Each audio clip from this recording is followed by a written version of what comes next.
So let us try to find this limit. Limit n tends to infinity, n by n square plus 1 square plus n by n square plus 2 square plus n by n square plus 3 square plus so on up to n by n square plus n square.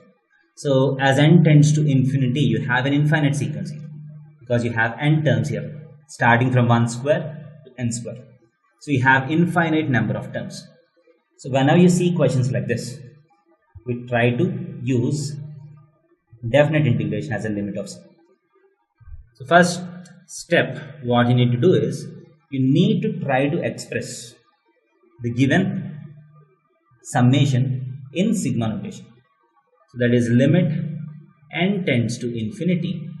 So this is nothing but sigma n by n square plus r square, where r is going from 1 to n, right? So in the first term you have n by n square plus 1 square, n by n square plus 2 square, n by n square plus 3 square, so on. That is equal to limit n tends to infinity. But to convert this into definite integration, so you should have something like this. Limit n tends to infinity 1 by n sigma f of r by n going from 1 to n is equal to 0 to 1 f of x dx. So whenever you have an r, you should have a by n along with r, and you should have a 1 by n outside. So what I do is I'll divide the summation with 1 by n and multiply the summation with n. I'll divide by n and I multiply the summation with n. Now I'll divide numerator and denominator with n square.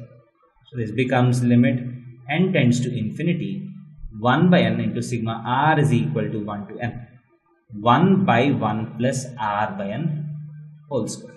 If I divide both numerator and denominator with n, this is 1 by 1 plus r by n whole square. So that is equal to limit n tends to infinity 1 by n sigma r is equal to 1 to n, 1 by 1 plus r by n whole square. So I have written the same step again. Now this is of the form which is required.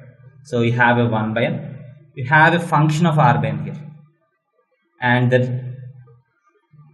summation is going from 1 to n. This is equal to integration 0 to 1 f of x dx. That is, in the place of r by n you just need to put x. So 1 by 1 plus x square dx. That is equal to tan inverse x from 0 to 1, which is equal to pi by 4. So this summation is equal to pi by 4.